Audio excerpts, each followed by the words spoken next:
sold to me. Here he is. Hello Anthony, how you going? The rooster. As you can see, Tom's all fired up, ready to go. Now no choke, no throttle, fuel injected 4-stroke, first one I've owned. There you go. That's how you start them, allegedly. As I say, no choke. Just hit the button. Righto, let's see how these Beta 390s actually go.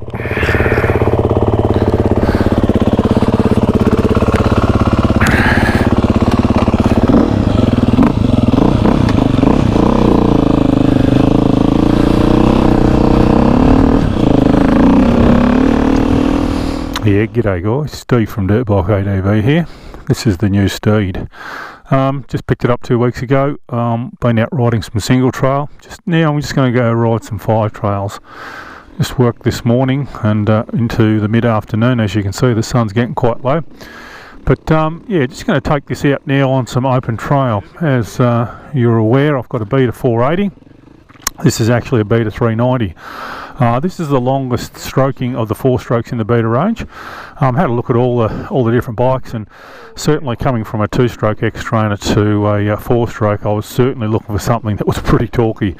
Obviously with the 2-strokes, particularly the X-Trainer, a very torquey bike, and so for a crappy rider like myself, the torqueer the better. So yeah, I've had this out in single trail so far, and yeah, really good. Obviously it's a 4-stroke. You do notice it's a 4-stroke. You have to ride them a little bit differently, but overall really nice light bike. Weight to me is everything, and there's also how heavy they ride. So it's not just physical weight, but it's how heavy they ride. These are about 106, 108 kilos, I think. Can't remember now. Certainly knew all the specs when I was sort of looking for my next bike. But about that, might even be a little bit heavier, might be 108 or 110 maybe, but certainly ride very light. They're certainly next generation bikes. So as I said, I've got the 15 480, old style bike, a lot of oscillating mass, a lot of forward inertia when you drop it into corners, and when you lift it up out of corners and that sort of stuff. You know you're riding a heavy bike. They were 112 kilos dry, so I think these are a little bit lighter.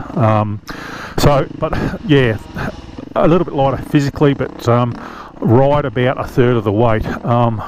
Beta have shifted the crankshaft down and back towards the swing arm, and it's made a huge difference to the oscillating mass. This bike actually rides like a 2-stroke. It has no oscillating mass that I can feel.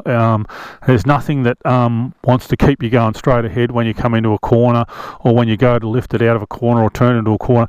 There's no physical effort in riding the bike. It's just a lot of fun.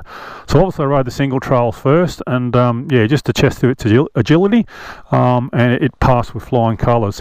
I did stall it and flame it out a few times. Obviously that's a 4-stroke thing, but it's got a 63 or a 64 mil stroke compared to everything else in the market's around about the 60. Now obviously it's only a 390, so that's a fairly long stroke for a 390 size cylinder. So yeah, it's the torquiest, and certainly of the Beta range, it's certainly the favourite, and I think it's the highest selling bike by a fair margin. So single trail, open trails, it seems to be the bike of choice for people that are just looking for an all-round bike, and certainly it's that mid-size 4-stroke. Yeah, so as I said, ridden in the single trail, and now I'm just going to ride in the 5 trail, and we'll report back. So I just want to do a little review, or a little initial thoughts video, so this will be part of it.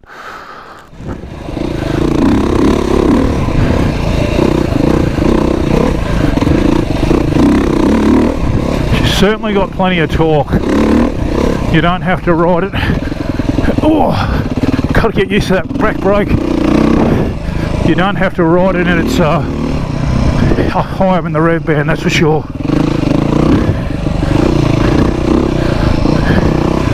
She is a bit of a torque monster, like they say. Hey, I wonder what map mode I've got it in, hey? Anyone notice? I haven't. Getting used to that brake now.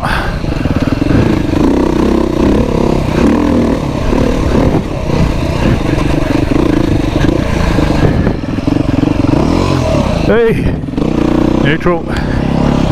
Okay, so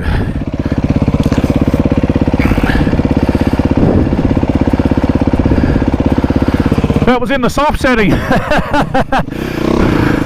So folks, I've been in the soft setting the whole time. Holy shit, this is going to be a beast on the aggressive setting.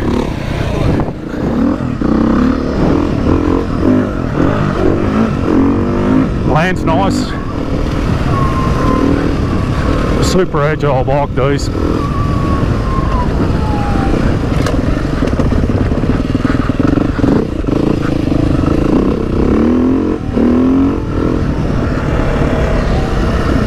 What map have I got it on, people? I keep forgetting this. Let's have a look. What map have we got it on? Yep, that's on cloudy.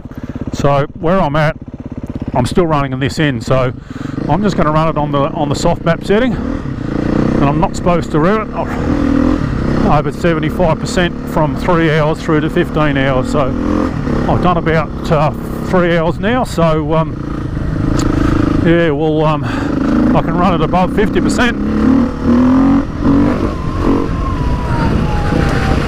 Oh geez. In these sorts of places, we're on the southern side of the hill. And yeah, it's always a little bit slippery. You've got to be a little bit careful, a little bit smart. Of course, I'm out by myself as usual, so I'm being a little bit more careful, so to speak.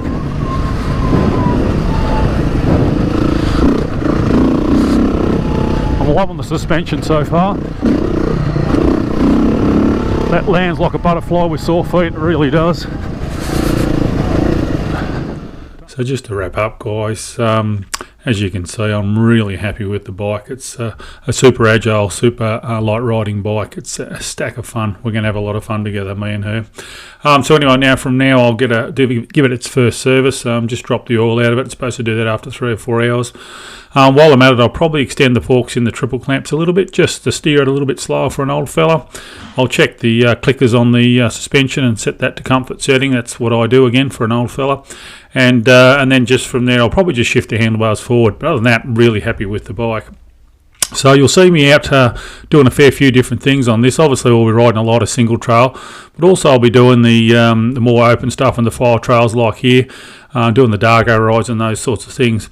We'll do a few ultralight, I guess you call them ultralight ADV trips as well, where I take the bike in the back of the car and go somewhere, camp the night and do a couple of loops, or they might be day loops and they might be overnight loops, but certainly there'll be some probably 1, 2 or 3 nighter loops just on this bike. Keep it pretty simple, no rack or screens or anything like that, just a backpack and a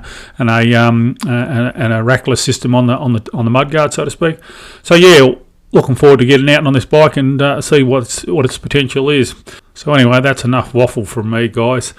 Thanks for watching, and hope to see you soon out on the trails.